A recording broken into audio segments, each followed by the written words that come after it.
Welcome, everybody. My name is Chris Shipper. I'm chairman of the town's Conservation Commission. With us on the call, we have Robin Bates Mason, who is our town councilor with a focus on environmental and conservation issues. I'd like to thank Kayla from the New Canaan Library for setting up the call. And I'd like to give you a brief introduction to Greg Bugbee, who is going to be our host speaker today. Greg is a scientist at the Connecticut Agricultural Experiment Station. He directs the soil testing laboratory and deals with general questions from the public. So we'll be sure to get his email out to all of you at the end of this talk. He has supervised nearly 250,000 soil tests. So if you need one, he knows how to do it. He's authored numerous professional and trade publications and given a lot of talks. And at the moment, he's now the station's invasive aquatic plant program leader. To give you a quick idea on some of his studies, listen to this one. The growth of Rudbeckia and leaching of nitrates in potting media amended with composted coffee processing residue, municipal solid waste, and sewage sludge. Greg's always looking for volunteers to help him with his studies. He's also written articles on the growth of ornamental plants, heavy metal leachability, leachability of arsenic, growth of rhododendrons in leaching of nitrates, etc. So we are very fortunate and very happy to have Greg lead us on a talk on best practices in lawn maintenance under drought conditions. Greg, live from New Haven, it's Greg Bugbee. Well, thank you so much for the introduction. Yeah, I have had quite a long career with the various things, but anyways, today I'm going to be talking about lawn maintenance during drought. And, you know, a lot of what I'm going to be talking about may seem kind of like common sense, but maybe that's not as common as we think it should be. And a lot of things hopefully will be new to you and something to think about in ways to conserve water. First of all, can everybody hear me? Am I coming in loud and clear? Yes, you're good. Good. Okay. Sometimes I have it muted and no one hears me. But anyways, so all right. So whenever you give a talk like this, something happens. Today, it looks like we're going to have a tropical storm dump multiple inches of rain on our area. So the drought, at least temporarily, may be over with. But my guess is it will come back throughout the season and throughout future years, and this talk is something you should really know about. Before I get going too far, I want to talk about a few things. First of all, hopefully we're all on the same page with the terms of turf grass. And I also realize that some of you may be sort of taking care of your own lawns, and a lot of you may be having lawn services do it. And obviously, it's one thing for me to suggest you do something. It's another thing for me to suggest that you ask the lawn service to do something. And so those issues are something which you know you may have to work out. But I realize sometimes it's difficult to get a lawn service to do things. But anyways, hopefully this works. This helps, I should say. So here's obviously a nice lawn, and there's really a few things you should know about turf. You have the grass leaves, I think you know that. You have the root system, and you have an area in between that, which is called the thatch layer. This is not made up of grass clippings primarily. People think it is, that fall on to the lawn. And we're going to mention later on about the importance of leaving the clippings on the lawn. But this is more just roots, and there's underground structures called rhizomes and some what's called stolons, which are just on the surface, that create this organic layer. And it can be anywhere from very little to quite a bit. General rule of thumb is you don't want it more than 3/4 of an inch thick. But if it is less than that, it can act as sort of cushion the soil, prevent it from being compacted, preventing also some water from evaporating from the soil, and it can actually be a benefit. So in moderation, this is something we actually like. And the root system is important, particularly in dry conditions. You want to promote good root growth. And many times what we do with our lawns, particularly with, Sorry, Greg, yes, do you have the, your presentation to share on screen? I guess not. Let me try that.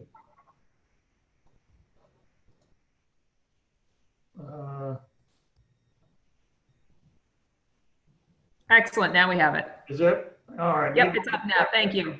Oh, I wish I had known that sooner. All right, so let's see here.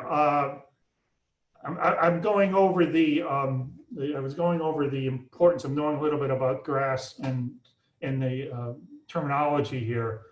And so here's the slide that I was talking about. And I'm mentioning the thatch layer, how a little bit is good, a lot is not good.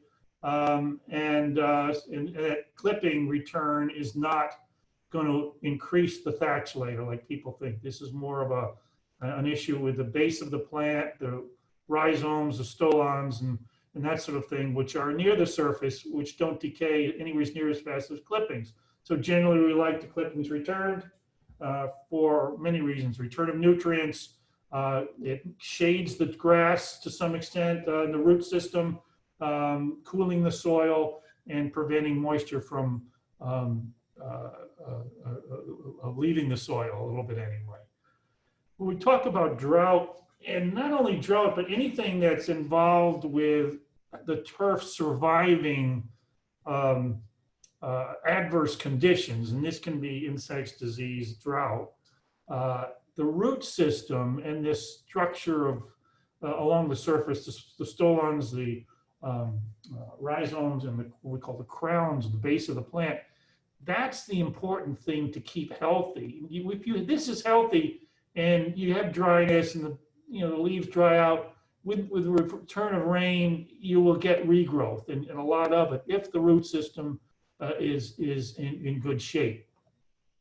So let's move on a little bit. First of all, lawns need a lot of water, a lot more than people think. Now, fortunately, Connecticut has in most of the year a lot of water. We're blessed with a lot of rain, and we actually get more precipitation than either evaporates or transpires through the turf on a yearly basis. But there are periods in the summer when we don't have enough and we have these drought conditions. From a standpoint of a lot of water companies, they're marketing the water. This is a business, and they, if there's too much rain, sometimes I've heard some water companies say, we're not making the money we normally make selling our water because there's too much rain this summer. But that being said, when droughts get severe, reservoirs get low, groundwater gets low, and sources of public water have to be restricted. And one of the first things to get restricted is water to turf. So, it's something which we have to deal with. So just again, as far as how much water lawns need, say you have 1 acre of lawn, and normally you're going to need about 1 inch per week of water to keep that healthy. 1 inch of precipitation, that equivalates to 27,000 gallons per acre. In the hottest to hot part of the year, you might need double that, up to 44,000 gallons per acre to keep your lawn green. So this is where the problems occur when water is short. This is a lot of water that's being used for irrigating, and if it can be restricted, it can be used for drinking and other things that are more important. Let's move on to the next slide.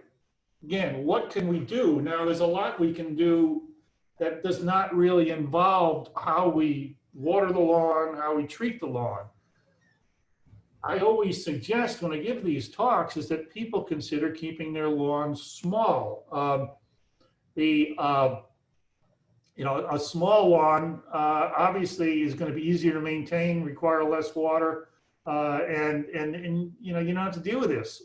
When I have a home in Guilford, Connecticut, it's got about 1 acre of land, and when I bought the home, I said to myself, I don't want my lawn to be more than 5,000 square feet. An acre is about 44,000 square feet. I want to leave the rest of my land to trees and to flowers and whatever. And makes me, I mow my own lawn, I take care of it myself, and it's pretty easy to do with such a small lawn. And you can have a nice one that way without using a lot of water. So, keeping lawns small is important, and a lot of people, I think, should consider converting a lot of their lawns to something else, planting trees, ground covers, perennial flower type things can look real nice if done properly. So again, alternative to lawns is I think, an option that should be considered to a much greater consent to a point than it is currently. Healthy lawns have a great advantage in surviving drought. So there's a lot of things you should be doing before the drought even occurs to make sure your lawn survives and that you don't need to apply as much water. And one is to optimize the soil fertility. I'm going to talk about that in a minute, how you can get soil tests done. We do it free of charge. And you can make sure that the lawn has the right amount of nutrients, the right soil pH, and all these things that create that nice, strong root system to allow these a stand of turf to survive a drought. The other a couple more things that is important to realize, that a lot of the perceived dry, dead grass issues are actually insect issues or disease issues. And particularly insects, I'm going to talk about this in detail in a little bit. There's insects like grubs, which will eat the roots. And if you have the roots are eaten, the root system's not going to be able to obtain a lot of water. And given a dry, hot condition, that lawn will die out. And disease control, we're going to talk a little bit about that. And minimizing thatch. I already talked about the thatch layer and how we don't want it too thick. If it's too thick, any little rain you get will never get to the roots, which are below it. It'll be absorbed like a sponge into the thatch layer. So again, creating a good soil condition for a good root system and good growth is important. Feel free to submit soil samples. You can go online. This is a long web address. I would just suggest Googling Connecticut Ag Station soil testing or CAES soil testing, and you'll come right to this. There's a form, there's instructions on how to take samples and all that. Again, it's a free service. We do thousands and thousands of these a year, and why not take advantage of it? Getting the sample is important. You can't just go out and take a teaspoon of soil from the lawn like some people do and put it in a pill container and get it to me. You need more than that. You should take a soil, this gentleman's using a coring tool, you can use a trowel, to go to many places in your lawn and mix samples together from a similar site. You just don't want one sample from a site. You want multiple, say from your front lawn, mixed together to get a representative sample from that, say, front lawn. Back lawn, you repeat the procedure and have a back sample. Any bad areas, you may want to repeat the procedure. Even if you have a good area, you may want to submit a sample saying, hey, this is my good area. Take a look at it. What's going right there? So, you would do that, submit it in a plastic Ziploc bag. Again, there's a form online you can use, or you can just use your name and address with a slip of paper, mail it or bring it to us, and you can get it done. If you have a lawn service, a lot of the lawn services do submit samples to us for testing. We do thousands for lawn services a year. You can maybe ask them, can you please have my soil tested? And they should be able to do that for you, either through us or through somebody else. And for us, you would get a report that looks like this. You would have, in this case, this person has 3 soil samples, a front, a back sample, and a pool sample, the pool area. We determine the soil texture, how sandy it is, clayey it is, whatever. We give an organic matter content. We give the pH. pH is extremely important for surviving droughts. We want that to be about 6.0. Once you get down lower than that, the soil becomes acidic and root systems will not grow as well, and drought has a bigger effect on it. So again, we want to make sure that is right, and I'm going to show you in a minute a slide of how we lime soil, or your lawn service should be doing it. Then we also look for two types of nitrogen. Nitrogen is the nutrient that really turns the lawn green. It's something where you got to be careful with this particular nutrient in the drought conditions, because the greener your lawn, the more there's often a trade-off between the roots and the leaves, with nice green, fast-growing leaves caused by nitrogen, making the root system smaller and making the turf a little more susceptible to drought. So oftentimes we are cutting back fertilizing with nitrogen, and most lawn fertilizers are pretty much completely nitrogen, and in the summertime.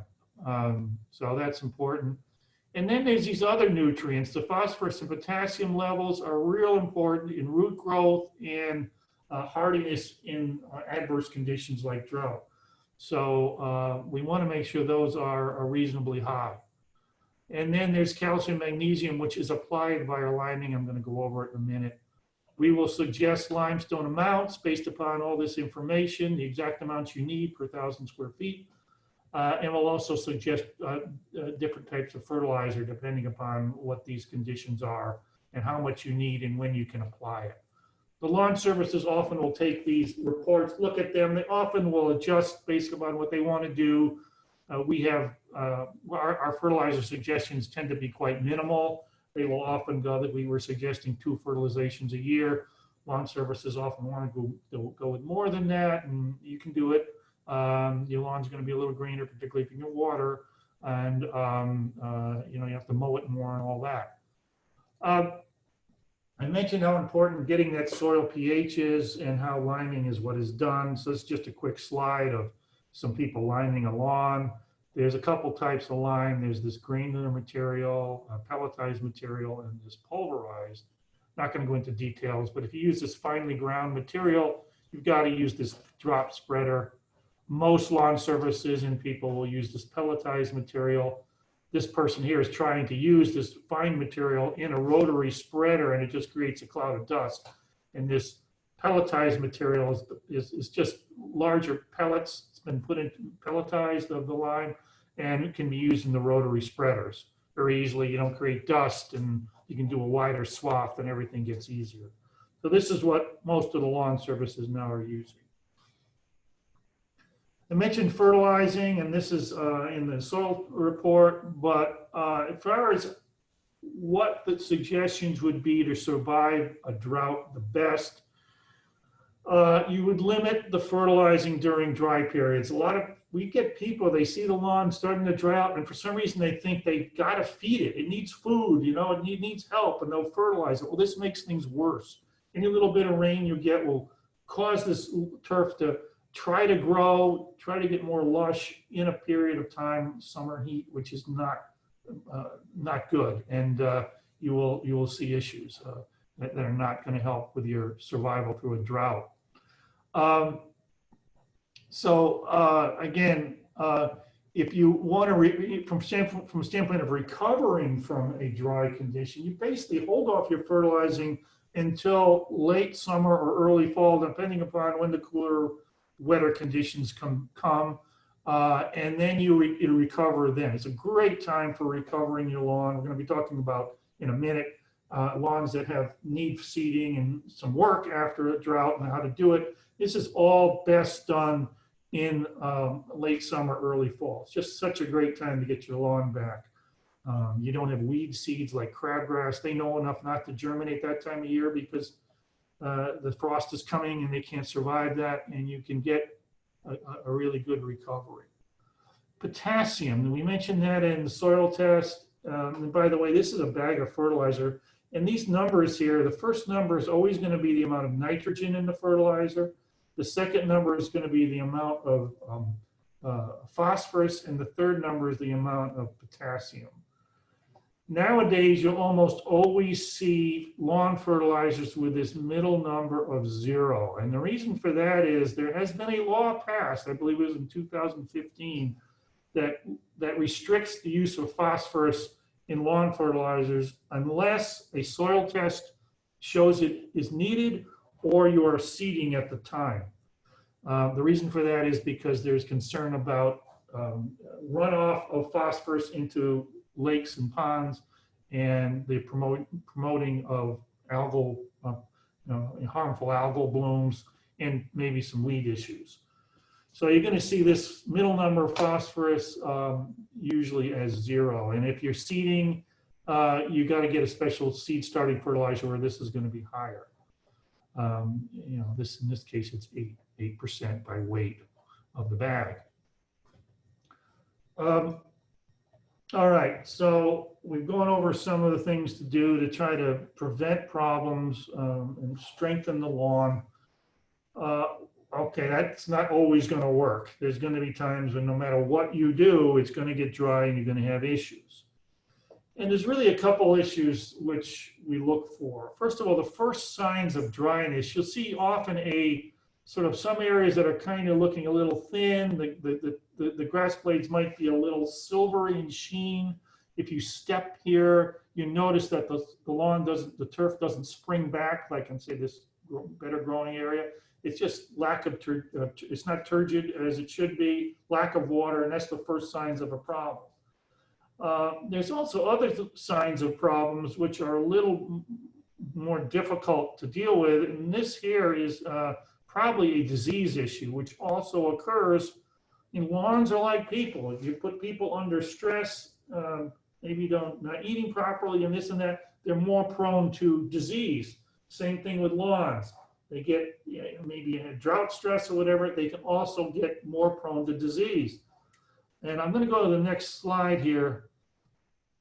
Normally, in a normal condition, a healthy lawn will go what's called dormant. This is, my office is right here. This is the window and I'm looking out it basically. In August, this was a few years ago, we had a drought. The water restrictions, even the ag station had to adhere to them. And we couldn't water. We have an irrigation system, but we couldn't water and we didn't. And the lawn turned dry and brown. And you'd say, wow, that's a problem. Well, we knew that by looking at it, there was no disease, there was no insect issues, that this would likely come back. And sure enough, the next May, most of it came back. There's a few little areas that may need a little seeding, but the majority of it came back because it went dormant. And most of our grasses that we plant here have that capability to go into summer dormancy and wait for the rain to return and then come back. So in that case, you don't have to water, you just let it be. It may not look like you want it. Sometimes they get a call, oh, my daughter's having a wedding and we need the lawn green, and, and that's a different situation. But for most cases, if you can, accept this look, there's no issue with just letting it go brown. And oftentimes, in my mind, it's better to just let it go than to try to water it, not be able to quite do it. You don't have quite enough, and then you stop. And see, diseases don't like the dryness. Once it goes dormant, diseases are dormant. They can't do anything. A lawn which is being watered a little bit and trying to grow, but still under stress, is more prone to disease issues. So that's important to remember. Lawns go dormant and you don't necessarily have to water them and they'll come back just fine. But there is an issue, and we see this so much. We call it summer decline, and it's situations where lawns do not come back. They actually will die. And I've looked into this problem for decades, and I've talked to lawn services, and we're all a little baffled as to, in some instances, why this occurs.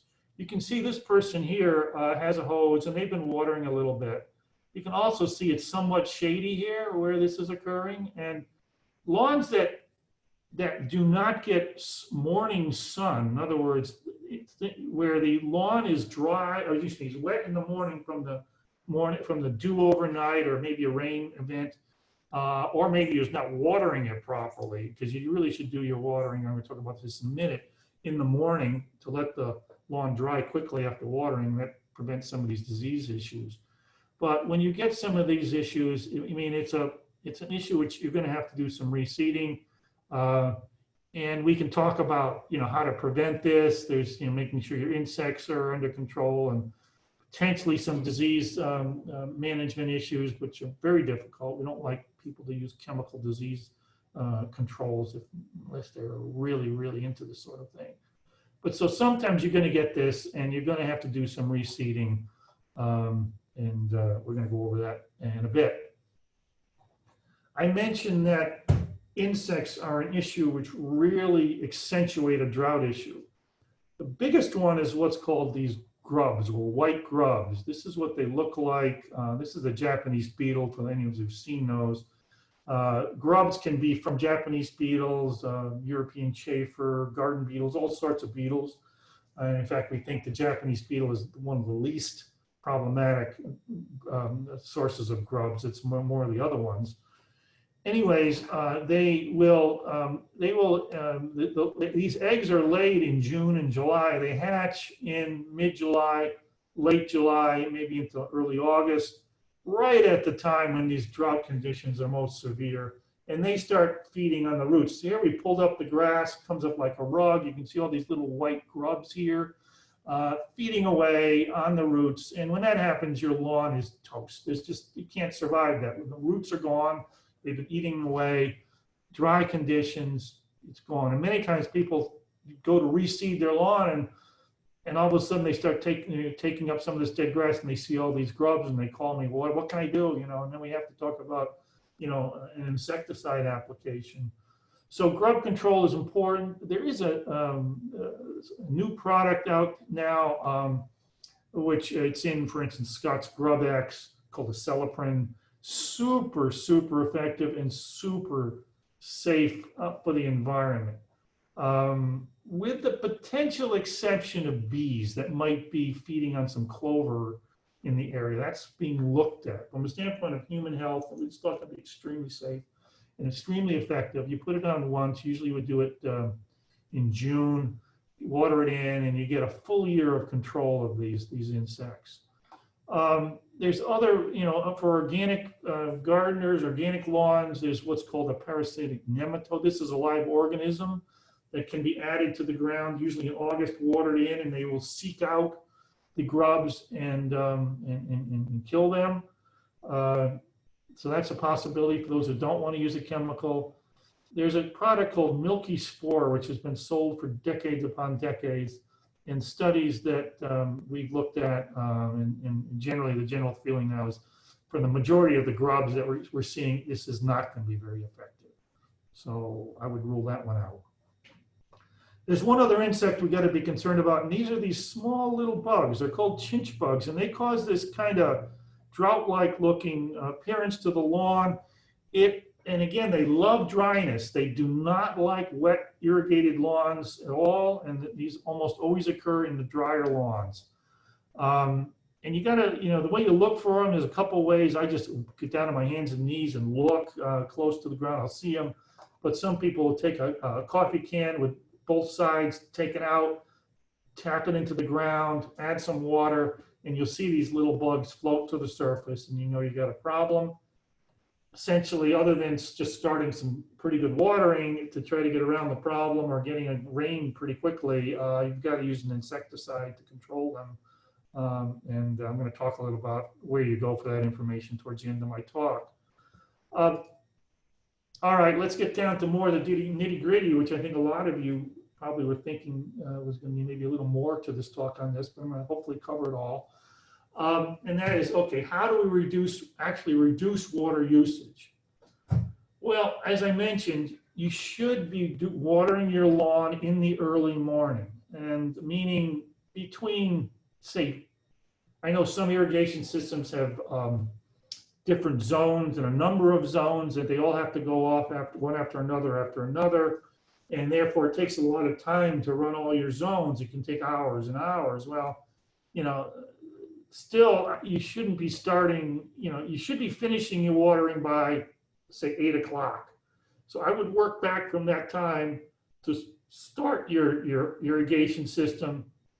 And if you're using sprinklers, whatever, again, do it in the early morning, finish by 8 o'clock. Do not water during the midday. You're going to, unless we're going to talk about an instance where you might, but you're not trying to, watering during the midday such as this to try to wet the ground and to have it absorbed into the ground is not a good idea, especially during hot conditions. As these sprinklers go around, By the time it goes all the way around and comes back, a lot of this water probably has evaporated that started with never getting to the ground. So that's, you know, you don't want to do that during the day. You want to do it in the morning, as I said. There's another issue of overshooting your areas with your sprinklers and sprinkler systems. Again, this just means getting somebody to look at the system, having you making sure that you have your sprinklers adjusted right, so they're not, you know, watering the pavement, watering the driveway, watering sidewalks and areas that don't need to be watered. You can save a lot of water that way. There's also cases where these sprinkler systems leak and you don't even know it, and you're creating a bad situation. And that's something you got to look into. And often with irrigation systems, that's something that the contractors have to help with. There's some new technology out that can really help, some not so new. For instance, this is a rain sensor that senses rain, how much rain has occurred, and will turn an irrigation system off depending upon what it has sensed going on. And obviously this can save a lot of water.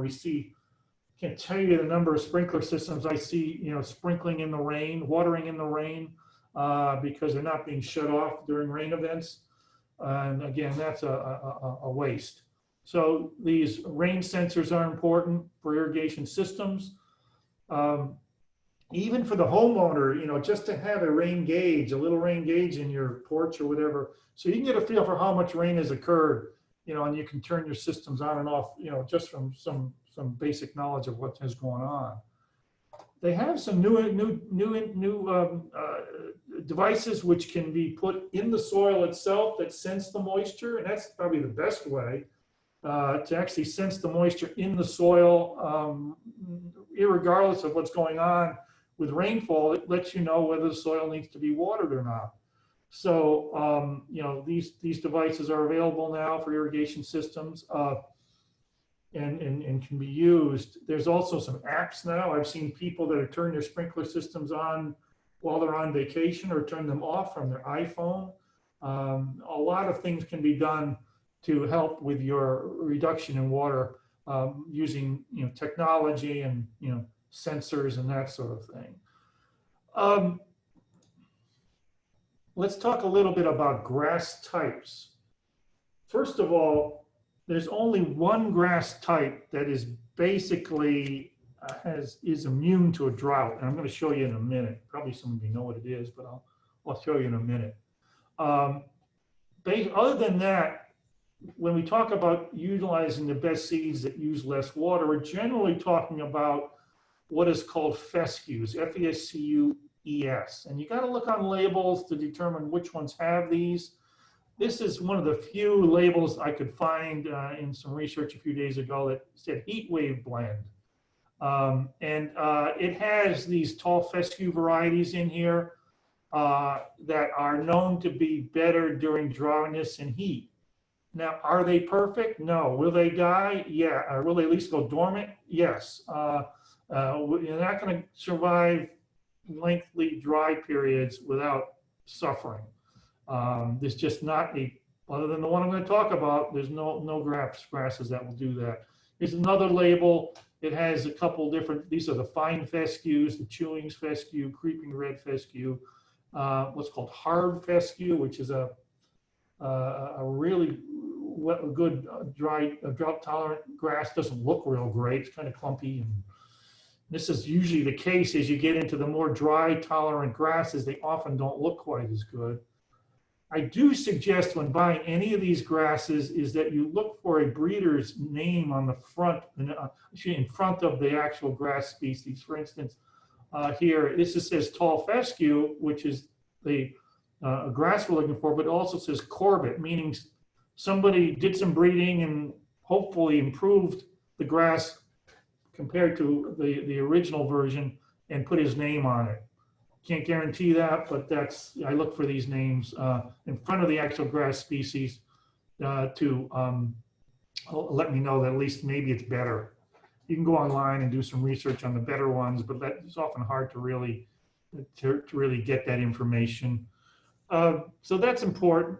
We also, in this mix, we have perennial ryegrass. That's probably the least of all of anything I'm showing here. drought tolerant and often suffers and often doesn't go dormant well. Kentucky bluegrass can have excellent dormancy, can dry and go dormant and come back very well. But again, it does not do real great from the standpoint of lasting a long time in a drought and staying green.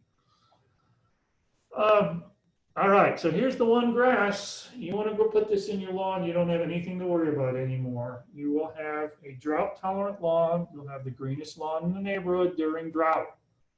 I can guarantee it. You also have another little problem, and that is during the winter and during the spring, early spring, it turns brown. This brown material here is zoysia grass. This is probably in early April. You can see the grass under this tree, and by the way, this grass does not like shade at all. That's why you see where it was planted. It's not going underneath the tree at all.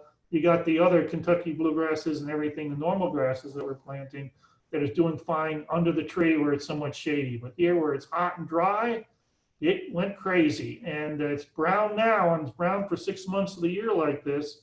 But in the summer, it looks like this in the driest of dry conditions. Really good. It is not something, although there are some seed varieties out here, normally you put it in by buying these plugs, and you put plugs in there and then they have to fill in over time. So it's a lot of work. My personal opinion of it is I don't particularly like it that much, but then again, you know, I've heard people have this at summer cottages and they like it because it's only green when they're there, and they're not there in the winter. I've heard some people, again, they don't mind this turning brown at all. I've heard some people that use a green paint and will paint it green for the winter. Another idea, or dye it green. But this is the one grass that is drought tolerant to the max. One issue we see is it moves to your neighbor's lawns. And if you put it here, for whatever reason, it begins to move via fragments or whatever into your neighbor's lawn, across the road, and all of a sudden they start seeing these little brown patches in the winter, you know, creeping into their lawn, and they may blame you. It's also very difficult. If you decide I don't like this, it's very difficult to get rid of. Just extremely difficult. All right, let's move on to mowing, because this is important as well. When to mow, how high to mow, all these sorts of things. And again, a lot of you, I'm sure, have lawn services that are mowing your lawn, and it's difficult to tell them, hey, I want my lawn this height. I don't want it the height for the other lawns, because their mowers often need to go to the shop to have the height adjusted and all that, and they just don't do it for individual lawns. But a lot of lawn services do use a higher cutting height, which will create a deeper root system and a more hardy plant than a short cutting height. So 3 to 4 inches, I've heard people go 4 to 6, but the lawn hardly looks mowed when you mow it. It really looks kind of unkept. So this is probably, I think, the sweet spot from a standpoint of keeping the lawn looking nice and also having it have a strong root system and be more drought tolerant. You don't want to mow the lawn when it's stressed. I showed you that picture of it turning kind of silvery, the blades being kind of lacking turgidity. If you mow it, then you will do some damage. And sometimes I've seen stripes down the lawn where the wheels have actually crushed the grass and it died out, and you see these these tire marks down your lawn. It's just not a good idea. But again, with lawn services, they are in a business, they're on a schedule. They often can't, you know, not mow lawns at a given time. They got to keep moving. So that's an issue. This is a repeat, sorry. You don't want to take off more than 50% of the foliage. A lot of people say no more than 1/3 of the foliage, but that's often unrealistic for a lot of people, a lot of lawn services. But some people let the lawn grow to 1 foot tall and then cut it back to 4 inches. And boy, you now have cut all the leaves off, you're down to stalks, and now the sun just beats down on the ground, and it's just not a good idea. Keep your blades sharp. Again, those of us with lawn or doing ourselves can sharpen our blades. There's instructions online if you don't know how to do it. And you can mention to your lawn services you're sharpening your blades, because you don't want to shred the lawn. You want to cut it cleanly in dry conditions. You're going to get it's going to survive better. And as I mentioned before, leaving the clippings is important. People often, for some reason, think they've got to get rid of the clippings. It's, you know, they think it's like vacuuming the house or something. But leaving the clippings is important. It shades the ground, it returns nutrients, it doesn't add thatch. And we've done studies, I've been part of studies, and you can see the clipping return plots versus the non-return plots as being much greener and lusher from 100 feet away. It's pretty amazing. So we do suggest leaving the clippings and mowing frequently, so you don't have, you know, you don't have clumps of clippings that you know that are you know, a problem.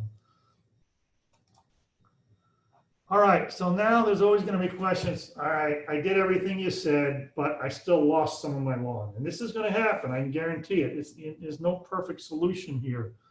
But as I said, waiting till summer, early fall, depending upon your ability to the year with the water, or maybe your ability to add some water to the seed once you seed it, plays a role. But that's the time you want to do all that. That's the time you want to fertilize again, test the soil if you haven't, make sure the soil doesn't need lime. And then you can use or have your lawn service use a couple of different techniques. One is there's some really good overseeding machines where basically you just put the seed in this machine. There's some blades and there's a, you know, it moves along and it cuts the slits and puts seed into the slits, and it will, upon watering and a little fertilizer, it'll germinate great. You do have to water frequently when you seed. You know, you're watering, and that even that time of year probably lightly every day. You just, seed doesn't do well by, say, getting wet and then staying dry and then re-wetting. It could easily die. So that's one time you're gonna have to add some water, but you don't have to soak the lawn. You just gotta get the seed moist when that happens. So that's an overseeding machine. And again, remember those grass species I said, the tall fescue and fine fescue as the better ones. There's other techniques that you can use or a lawn service might use, and that is what's called the aerifying the lawn, meaning you punch holes in the ground, pull out cores, and then you overseed into the holes, work the cores back in with a rake or a machine that does that sort of thing. With both of these techniques, you usually have to go over the lawn several times in different directions. At least with an overseeding machine, 2 different directions, say this way and then this way, to get a nice even lawn. In the case of coring, you really got to go over the lawn several times because the cores are about 6 inches apart.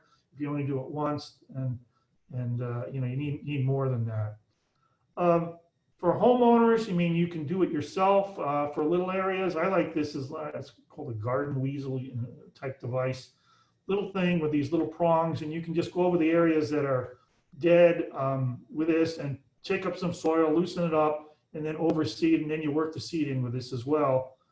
Some people will top dress. Top dressing is okay. I mean, it's just a matter, you want to make sure your top dressing doesn't contain a lot of weed seeds. And often, you know, you don't need this if you can work the soil, you know, with using what you have. You don't really need to add a lot unless the, you know, there's low areas or whatever that need to be filled in. I try to avoid this. I try to use what soil you have rather than bringing in new stuff if you don't have to. So, and then again, as far as rules of thumb, if a third of the grass, that's not a lot, if a third of the grass still remains, it's probably best to do the overseeding technique rather than starting from scratch, which would mean tilling it and going through all the rigmarole of, you know, starting a lawn from scratch. But if you have more than 2/3 dead, then often it's better to start over again. It's a great opportunity if you had thatch to get rid of it. If you know, if your grass species really weren't what you wanted, you can start out with new, you know, the newer varieties, and then start all over again. So that's the 1/3, 2/3 rule that we like to go by. I'm going to end this sort of formally right now, take questions. But remember that the station has a lot of public outreach, a lot of information for you. There's 3 web pages you should be aware of. The soil testing one, which is my end, dealing with soil issues and turf issues. And again, I'm going to leave this slide up. I guess this is going to be recorded as well, so maybe you can go back and look at it. But that my phone number is here, and we got the email, my email address. And then there's two other sections. There's the plant disease section and the insect information section, and we have experts in each one of these fields. We also have what's called a plant pest handbook you can click on. This is really neat. Basically every plant that you can think of is in this handbook with its problems and with the solutions to those problems.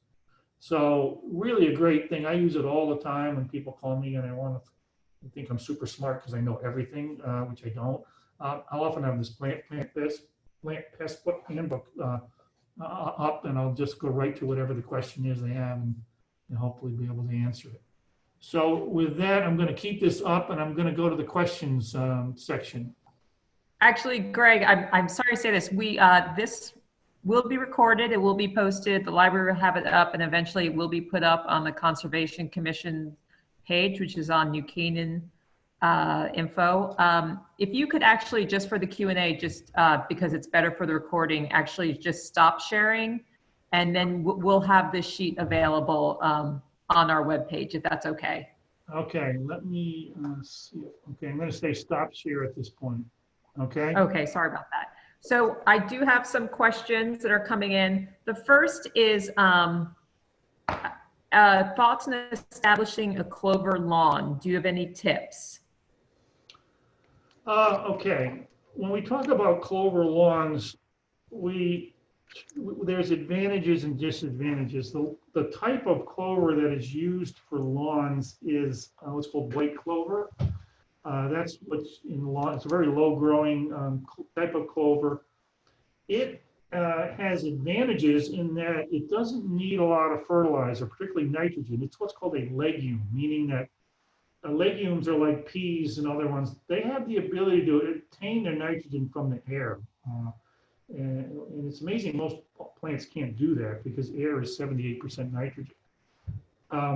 So you don't have to fertilize it. It has a couple of issues which we find. One, it is not drought tolerant at all. So that, at least white clovers, will go dormant, die back, not look good in dry conditions. It also attracts bees, honeybees, that sort of thing, to the flowers, which a lot of people like. A lot of people with kids might not like because they're afraid they might get stung. So, it's a little bit of this, a little bit of that, whether you like it or not. I personally, because it is not drought tolerant, and in sort of the wet years, it kind of takes over, and in the dry years, it dies out, and then you got these dead patches looking things. It's for me anyway, it's not something I prefer, but I fully understand other people disagree with that. Okay, great. Next is a question that says, I have a lawn that appears to have sandy loam soil that has very small stones or gravel. Water drains quickly through the soil. What can I do to remedy this situation? Should I spread a layer of compost over it or a thin layer of topsoil? If yes to either, what time of the year should this be done? Okay, well, it's not the easiest problem to solve, but it is one where I would like to see it. I showed the picture of that core aerifying machine that takes the cores out. And I would, and this would be done, and you want to do this in, again, September. You would core aerate it, pull the cores out, and then you would add some type of a compost, but you don't want a very coarse compost. You want one that is kind of really well degraded. And then you would spread, an inch if you could over the ground and work it into the core holes. That could help. It's not going to be a great help, I'll tell you that right now, but it could help a bit. The worry with a lot of this stuff is does it contain a lot of weed seeds, maybe some disease organisms that aren't normally there? And if that's the case, you will, have some future problems down the road. There's been some experiments with, and some suggestions, there's some products that claim to sort of absorb water. You know, I'm not a big fan of those, but there's that. I would say the compost idea, the core aerating in September, followed by working an inch, you know, 3/4 of an inch, half inch maybe, but somewhere in that range of a highly, sort of a very fine compost into there could help that. Okay, thank you. The next question we have is, after overseeding, how long should you wait before mowing? Well, the rule of thumb is, first of all, mowing over seed is not terrible. You know, seed can survive a mower. You know, you don't go crazy. I mean, some of these machines that the landscapers use are heavy, and if they do quick turns, can be an issue. But you know, rule of thumb would, and again, if you're overseeding, you cannot not cut the good grass that you've overseeded into. You can't let go, you know, for weeks and weeks without cutting. So you just cut normally the grass, and you should not have a problem. So again, you know, once from a standpoint of a new stand of grass, once the grass gets to be certainly 3 inches tall, you know, at 3 to 4, you should cut it. But people, I think, worry a little bit too much about, oh, I got to stay off the lawn because I've seeded it. You know, it's not as big a deal as they might think. People overseed and mow over their overseeded lawns all the time, and they do just fine. Okay, great, thanks. Next one, is there a particular seed best for coastal areas, grass seed? Well, when you say coastal, there's two things. One, is there a salt issue? You know, and or is it, you know, coastal issues tend to be a little warmer. You know, if you're getting flooding, say from Long Island Sound onto the lawn occasionally, you know, you could have issues. There's not a lot that's going to survive that well. But the tall fescues are certainly are some of the most salt tolerant. The bluegrasses are reasonably salt tolerant. But I would say these tall fescue mixes would do the best. Okay, great. Next question is use of coffee grounds in lawn. Is that okay? Should we mix it with soil to make it safer? Oh, and also, what about using coffee grounds in vegetable plots? Yeah, I mean, coffee grounds are used in vegetables. They provide nutrients, some minor elements, a little caffeine. Not that I'm known that to do anything, but you know, it's one of these things that will not hurt in moderation. As far as how much it helps, you know, probably not a lot, but certainly a lot of people want to get rid of the coffee grounds, and they use them all the time in their gardens and in their, you know, not so much on lawns. I mean, you have to drink a lot of coffee to start spreading it around your lawn. Maybe people do, but yeah, I mean, again, moderation. You don't put an inch on or even a half inch on. You spread it out, you know, an 1/8 inch thick or whatever. It's not going to hurt, and it could help, but I wouldn't expect miracles from it. Okay, great, thank you. Here's one, which is better, sod or grass seed? All right, that's another good question. There's a couple differences, and it depends upon a lot. First of all, if it's you know, sometimes you see people that, oh, I can't grow my lawn.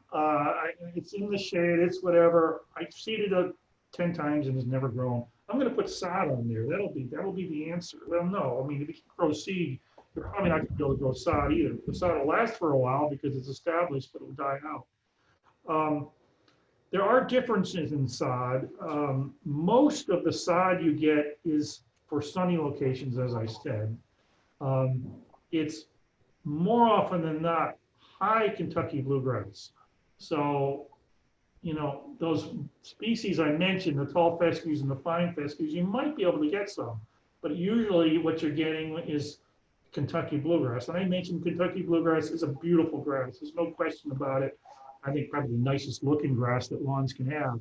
But it is not the most drought tolerant from a standpoint of staying green during droughts. It tends to go dormant.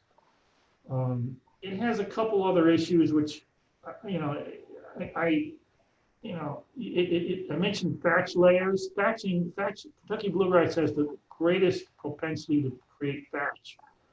So that's a little bit of an issue. Sod farms like to grow species and varieties of grass that grow fast. They create a nice thick layer that they can take up like a rug and sell. And that quickness to grow and create that layer, like a rug type layer, is often an indication that it'll be more of a thatch producing grass. So again, I don't have anything against that in the right location. I think for most people, seeding would probably be a little bit better idea because you can get these fescues, you can get a mix of grasses. I'll see a lot of times what you do is you'll seed a mix of grasses. They have the fescues, they have the bluegrass, they have the ryegrass.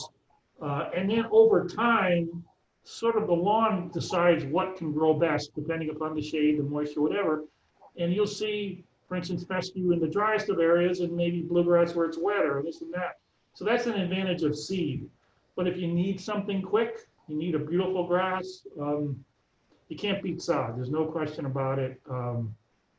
But, you know, for most people, I think seeding is better. It's a lot cheaper. And you just got to wait a little longer for it to come in and you'll be fine. Okay, great. Thank you. Next question I have is getting rid of wild strawberry covering the lawn. What's the best way? All right. There's several tough weeds, and that's one of them. First of all, we want to make sure the soil's tested. We want to make sure that the pH is right. Some of these weeds like acidic conditions, and they're surviving because the grass can't that well because the pH isn't right. So get the soil tested. Then get that right. A lot of these types of weeds also like kind of, I don't know if this is right, but neglect, lawns that have kind of been neglected, not really fertilized much, not really well taken care of. So improving, generally how you're taking care of the lawn can help. And then when that is, when that is taken care of, you're probably going to have to resort to some kind of a weed control. And there's several weed controls on the market labeled for wild strawberries. Often they contain an herbicide called triclopyr, but you can try to pull it out, but you'll never, you're going to leave so much behind it's going to grow right back. So that's what I would suggest, making sure the soil pH is right, making sure you got good lawn care, and then, using an herbicide to get rid of it. Once you get rid of these things, and then you have the good lawn care, they often will not come back. It's almost almost a one-time thing, and you can kind of crowd them out with a good lawn. That's the, kind of what you're trying to do. My lawn, I've gotten rid of my weeds, and I don't have weed control I have to deal with because they've been gone for so many years. So that's one thing you can do. Okay, great, thanks. So this next question, wondering if you could answer this. It says, during times of town mandated water restrictions, are those that are not on public water supply but are on wells, are they also required to adhere to such mandates? Again, this could be different depending upon mandates. You go to the Southwest and the groundwater table is important because they don't get enough rain to replace it. Here in Connecticut, it's not, we get more rain, we have plenty of groundwater usually. So normally it's my understanding that private groundwater wells are not going to be affected by a restriction. I live on a lake, so I have a well and I'm on a lake, and I have a pump in the lake, so I'm pumping from the lake when I need to water. It's a small amount, there's no restrictions. I know of some lakes though that have felt that watering of lawns in drought is a problem, depleting the lake, and they've actually have rules on watering, town ordinances or whatever, that you can't water your lawn from a lake under certain circumstances. But to my knowledge, the restrictions from public water do not apply to wells. Great, thanks. Next one is no-mow grass blends, which are a fescue mix. Have you tested any? This person that says they've seen it in a garden where the area is left to grow about a foot tall. If they're mowed once, can they continue to stay short? Well, again, when you start mowing the lawn like once or twice a year, now we're talking more like a pasture condition. That's what they do with you're getting hay and this sort of thing. You'll mow once or twice a year. And, you know, the grass comes back fine. I mean, the problem with that, obviously, it gets tall, it gets seed heads, there's allergens from the seed, you know, hay fever type stuff. But it's something you see a lot of the golf courses in their rough areas now doing more and more of that, not mowing it or mowing it once or twice a year. So it's certainly a way to go. I mean, it's going to make your lawn look unkempt, but maybe there's areas in your lawn, much like a golf course, where they're not the areas that people really look at that much, and you can, you know, mow them once or twice a year. You've got to mow them at least. You can't just not mow them at all, or in our area, the area will begin to revert back to weeds and trees and someday a forest. So keep that in mind. Okay, great, thank you. And here's a question. This person, they do not have an irrigation system and the front of their property gets intense sun all day long and is currently burned out. Is there anything they can do to revive it, or do they simply have to wait until mid-September when it cools down and we get more consistent rain? Well, this storm coming, theoretically, with inches of rain, will, if it has not died out due to that disease issue I showed, or what we call summer stress issue, which sometimes the lawn is not going to come back. But, you know, with a good heavy rain, like we're going to have, make come back, you know, and on its own. You know, the tricky part comes, and we deal with this a lot. Of people want to say, can I seed now and bring the lawn back that way via seeding? And yes, you can seed now. You're going to have to water a lot. You're going to, you know, during this hot weather, seed is going to need to be hot, dry, watered maybe 3 times a day lightly, because you can't let it dry out. And because it's near the surface, it's going to dry out quickly in the heat. So you can do it now, but you got to really, you know, cater to it. And then you're going to have disease issues and everything else. So you can get the lawn back now, either through just the natural rainfall or through some seeding, but it's going to be a project to get it through the next, you know, 4 or 5 weeks. I spent many years prior to coming here at some golf courses. I was in the golf course management business, and we used to say after August 15th, now we're starting to be in a situation where, you know, the sun is a little lower and rain that falls will last longer in the soil, and we can start to do a little more. But up until then, it's tough going if you're going to try to seed or anything like that. Okay, next question is, my lawn has lots of weeds. I've used compost to cover the weeded lawn area and reseeded. Will this reduce and kill the weeds? I doubt it. I doubt it. There's probably weeds in the compost unless it's some really high quality compost. You'd have to smother the weeds.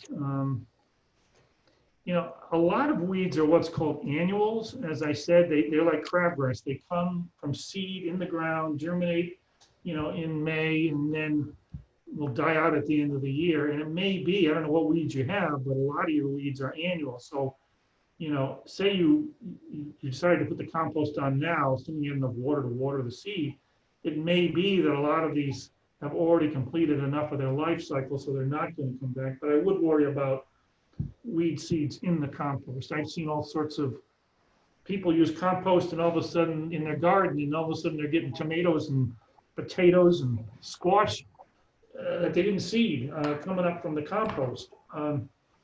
So, you know, I think the weed issue is going to be one that's not going to be easy to solve if that compost is not weed free. And you may have some effect on some of those weeds if they're annuals. Some of the tough, like the wild strawberry, that's a perennial. You can cover that, it's going to come right back. So it's not a, you know, it's not a total solution. Okay, great. I do apologize. We're running out of time, so we won't be able to get through all the questions. But the next one is, generally I hear that grass is a needy monoculture to be minimized regardless of water availability. You seem more positive on it. Can you explain? All right, well, the term monoculture, I mean, from a standpoint, if you're considering grass as a large category as a monoculture, yes, it's a I mean, stands of grass are made up of a lot of different species of grass, making it somewhat diverse from a standpoint of species. So, you know, as I said, I mean, I think turf has a role, and again, this is me. This is me as an agronomist who majored in turf management. So what do you expect? You know, it will, much like trees, I mean, it brings in, takes in carbon dioxide, it gives off oxygen.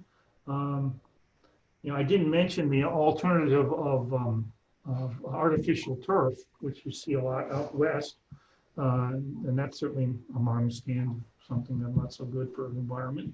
But yeah, I mean, again, I am saying, and from the beginning, that lawns should be minimized. There's certainly areas where, in my mind, kids need to play, people need to be able to, you know, have picnics or maybe, and all this sort of thing that where turf is necessary. But I do agree that there's probably too much turf out there right now, and that if it was me, I'd be limiting it quite a bit. Okay, great, thank you. And so this has been recorded, and it will be, the library will have a link, as well as if you go to newcanaan.info in the near future and go look up the Conservation Commission, there'll be a link to this as well. And lastly, Greg, just for you, you'll be able to share information on us that we can post on how to go about getting a soil test, correct? Correct, right. Okay, so Yep. we will post that as well. Gregory, thank you so much. And Chris, do you want to say anything before we leave? You're on mute. Thank you. Greg, thank you so much for your talk. Robin, thank you for hosting. I'd like to thank everyone who attended. And I think as I look at this, if you mow your own lawn, you understand why you want less lawn. It's a lot of work, it's a lot of watering, and it's a lot of maintenance. Think more like a pollinator pathway, where you have a small area of lawn that lets you get from one place to another, but then you have a great diversity of plants throughout your property. That is a better natural solution than just running lawns. But I appreciate many people need a lawn, play areas, but they're also great places to add pollinator plants and add to the diversity of our plant base here in New Canaan. Thank you all for listening. Greg, thank you for participating. Robin, thank you for setting this up. New Canaan Library, as always, thank you for your help. Good luck, everybody. Hope you all weather this storm. Thank you. Great, thank you, Greg. Have a good one. Bye now. All right.